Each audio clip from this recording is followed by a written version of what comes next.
Hello, folks, and welcome to Lessons Learned Along the Way. Last Dragons and New Ralph Money. I officially renamed my channel to that because it better reflects what I'm trying to do here. Some of those lessons are, I call them personal lessons, emotional lessons, personality lessons, and some of them are going to be more musical because I am a musician. It's what I do. But I do many things. A friend of mine recently just called me a Renaissance man because I've done a lot of different things in my life and I have a fair amount of knowledge of other things. I mean, not be a master of them all, but hopefully I have enough knowledge to pass on to people, and I hopefully find this useful at any point. If they don't, sorry. But anyway, before I get into today's topic, which I'll announce in a minute, there are a lot of people, Facebook, Twitter, Instagram, whatever, even television, newscasts, and they spout out these opinions before they look at facts. And you got to realize that even over time, facts may change. New facts may come to light, and things may become different.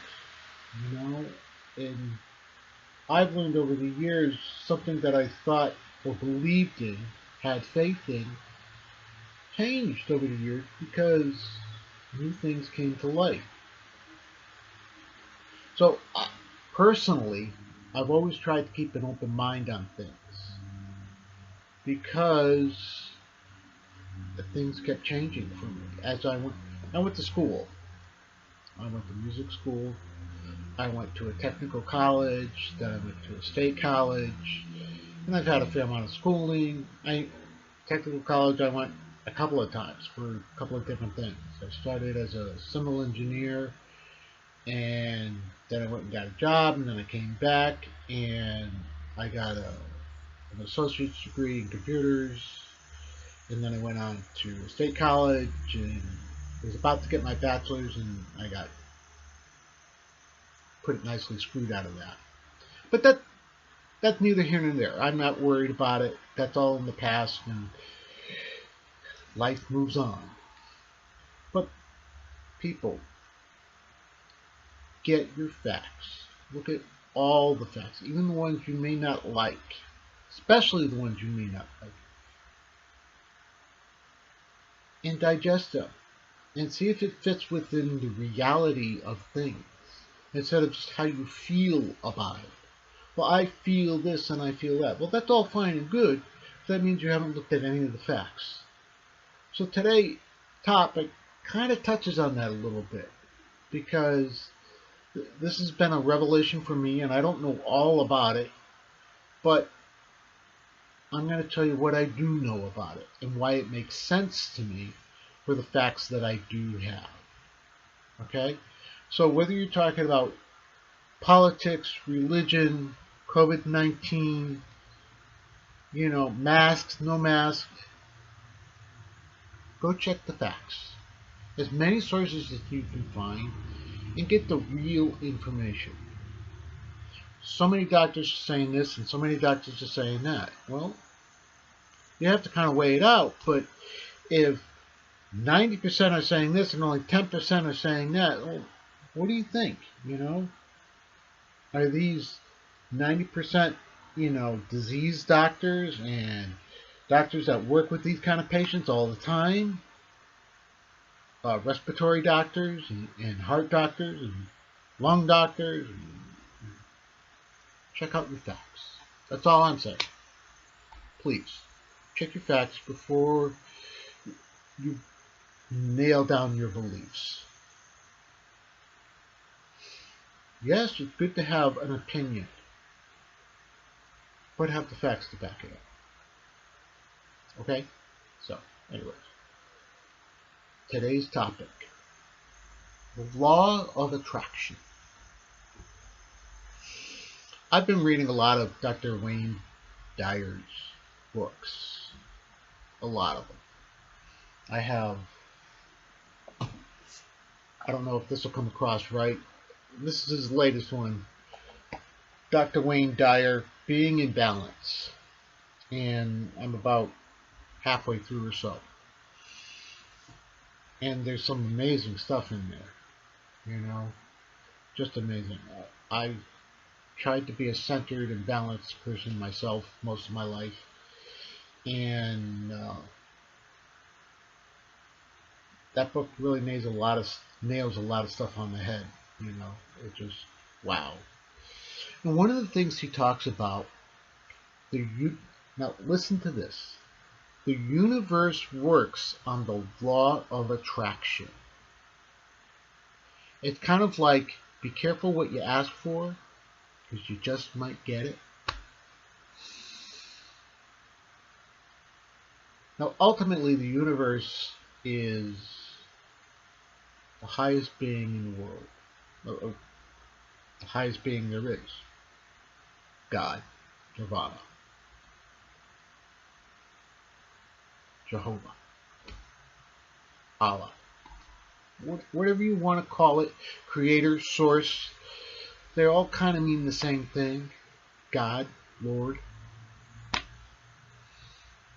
I don't think it really matters what you call it, as long as it means something in your heart. Okay? But if you look at the universe, let's look at the physical universe. If you look at, let's start with the solar system. We evolve around the sun. Well, that has a magnetic attraction, right? It keeps the planets in orbit around it. The planets, the asteroids, the meteorites, Saturn, Jupiter, Uranus, Pluto, Kuiper, and all the other planets. And it keeps all this stuff in play, and the sun itself is in orbit with many other suns around, supposedly, a black hole in the center of the galaxy. And sun's going in. And supposedly the galaxy is actually in a I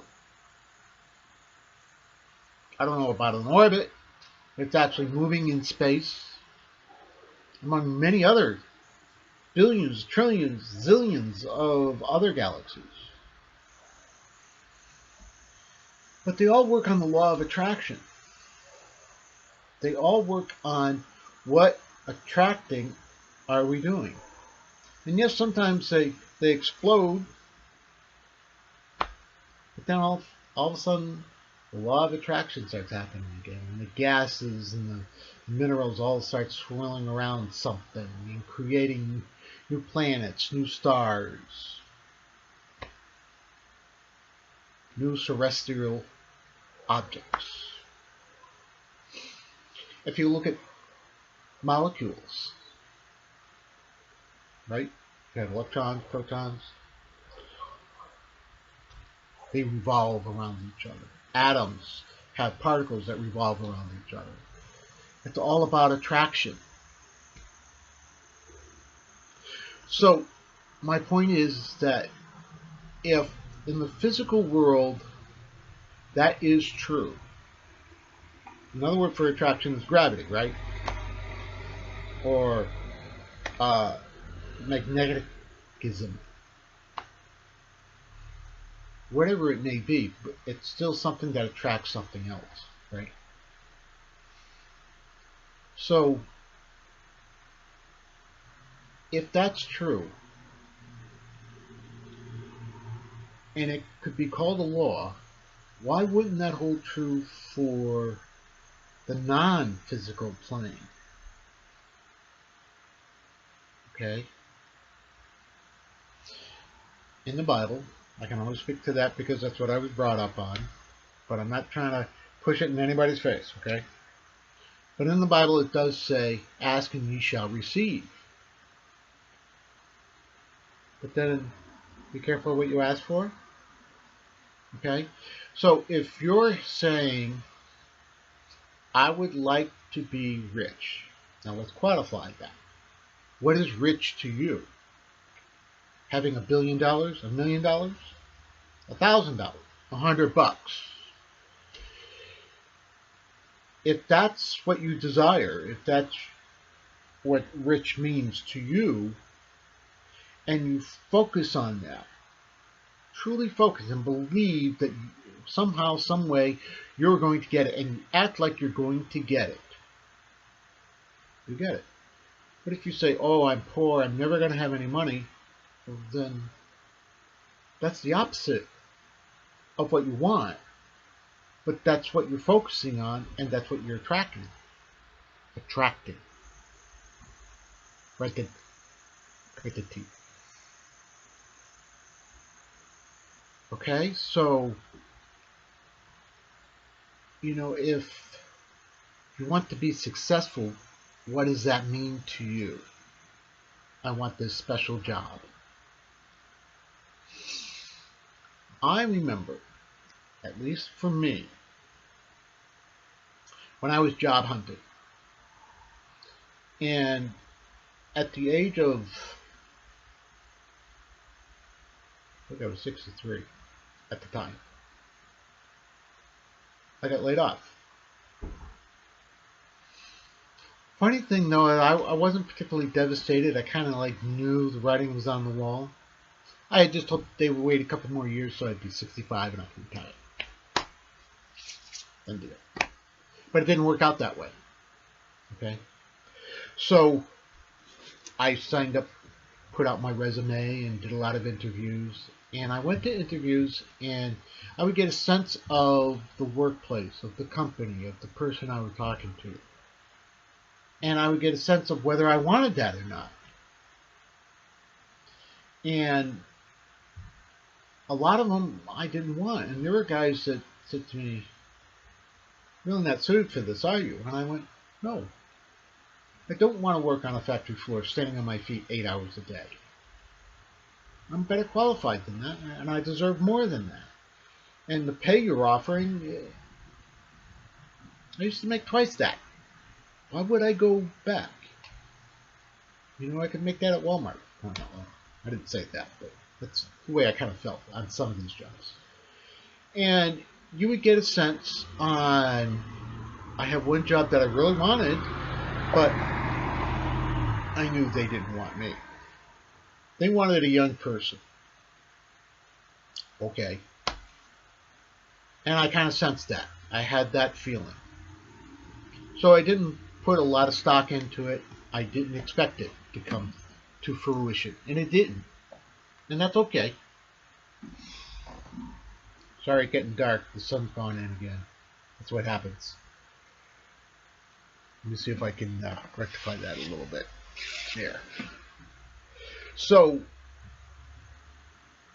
but when I got this one job offer, I was like, ooh, I'm interested in this. And when I got there, I really liked everything I saw. And then the boss that was interviewing me had 2 other people with him, 2 more associates, guys that run sections of what he was responsible for. And I really liked the boss. He was interested in somebody with experience, which suited me just fine. And I liked the way he talked, his mannerisms. I just had a good sense. So my point is here that at that time, I put forth my confidence that I want this job. I'm going to get this job. And that has usually rung true for me for almost all my jobs that I've ever gotten. When it felt right, and I put my confidence into it. Here comes the sun. Put my confidence into it, and I said, okay, I'm going to get this job. And I did what it took. Sometimes it took calling them up 2-3 times. or sending a letter of thank you. I knew I didn't have to do this with this one. He was pretty much like, when do you want to start? He was like, when do you want me here? And his interview was like on a Thursday, and I showed up on a Monday, something like that. So I knew I was going to get the job, and I did. And it led me to many other great things since then.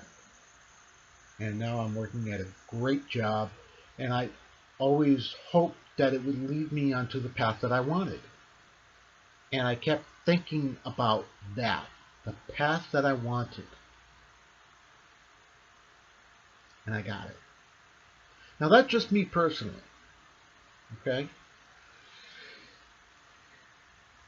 I believe that if you want something and you constantly work your goals towards it and you're willing to put in the work, it's not saying, I want to be a world-class athlete, but I'm going to sit on the couch every day.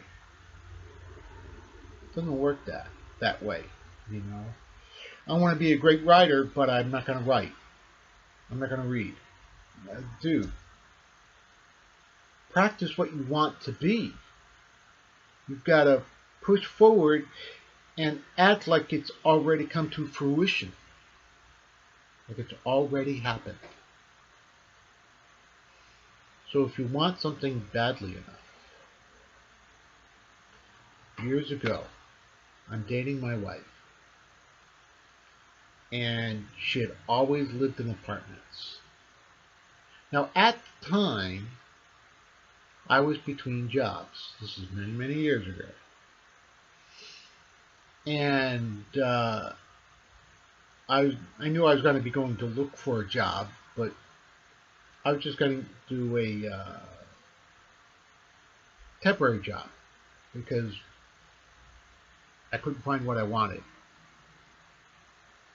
So, but like I said, she always lived in apartments. And I remember saying to her one day I will buy you a house. I made her that promise. Guy with no job. But I kept that in focus, that was where I was going to go. And one thing led to another. I got a job, and through that job I got a better job, and through that job I got many, many, many better, much better jobs. My pay kept increasing. My wife and I got married, and we got an apartment. And one day we said, let's find out what we're qualified for. Because we knew that's where we wanted to go. We wanted to get a house. And we knew what area we wanted to be in. We were living in that area. We wanted a house in that area.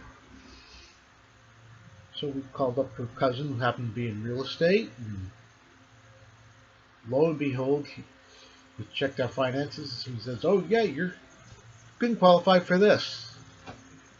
Here's 6 houses in that area. We really didn't know what we were getting ourselves into. But it worked out for the better because what we got exceeded our expectations. And it wasn't much to look at, but we saw the potential, both of us saw the potential of it.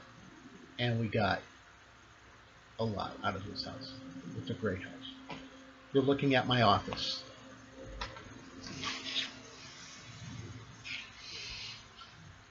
So act like you're going to get what you want, but be willing to put in the footwork that it takes to get there. If what you require is a bit of money, then handle your finances correctly. Handle your finances. You can't go spending like you have $1 million if you don't. But at the same time, you can have stewardship over your money and handle your money like you're a millionaire. And do you think millionaires just spend it willy-nilly? Yeah, you hear some of that. Most millionaires do not. Maybe a billionaire might, but a millionaire, no, they're very careful with their money because they have things they want to do with it. And they can't just spend it willy-nilly. If they do just spend some money seen frivolously, it's usually because that's a lot of amount that they can do that with. Some guys say, oh, I can just blow, or, you know, I can just spend on myself for frivolous things $200 a week. Whatever it may be. I remember a buddy of mine had bought a new house. He had sold his house, bought a new house, and his wife gave him an allowance. You can blow this X amount a week. And if he wanted something over that, well, then he had a budget. He only blew half of that, so that half would go to next week. And if he still needed more, he would only blow a little bit less and still have more the following week. Sorry, but the sun keeps going in and out, washing my face off. So, be cognitive of what you want. Be careful of what you ask for. Think of the positive that you want, not the negative. Be aware of the negative. I'm not saying ignore the negative facts. But be careful of what you keep in your thoughts. What you think about is what you're going to attract. The universe works on the law of attraction. So if you think about negative things, that's you're going to get.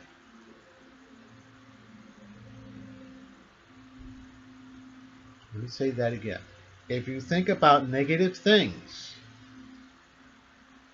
whether it be lack of money, lack of job, lack of talent, lack of this, lack of that, if that's what you focus on, that's what you're going to get.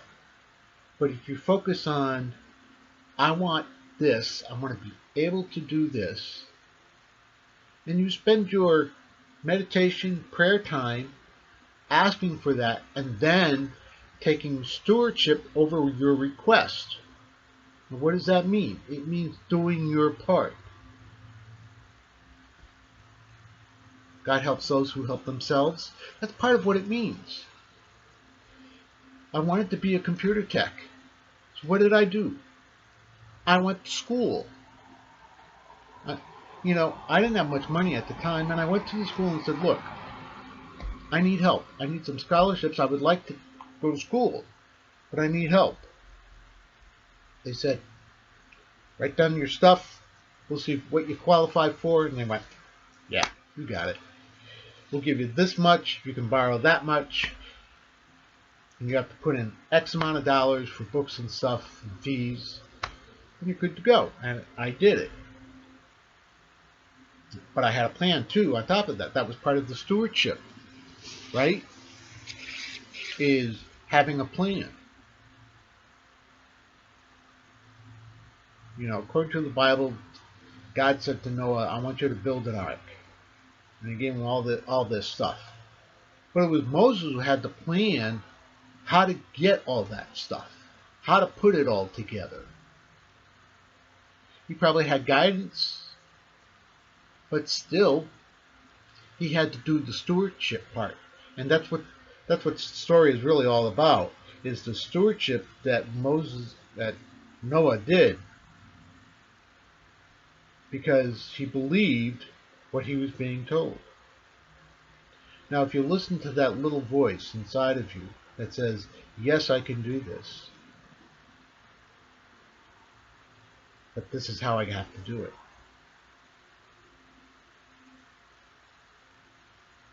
You want to be a great martial artist? Then study martial arts. You can't say I want to be a great martial artist and just watch films and not do anything. Okay? That's useless. You want to be an architect? Then study building. Study architecture. Go to school. Take courses and learn what it takes to be a great architect. Otherwise, you can be just a critic. Knows little about nothing. Okay, so thank you for watching. Kudos to all the frontline people, people that are working every day. What I think are dangerous situations. Some of the people at the restaurants. You're working with public that mask or no mask. A lot of places, at least where I live, are saying don't even enter the store if you don't have a mask. And I remember I walked into a store and I forgot my mask. What did I do? I turned around and walked out and I got my mask.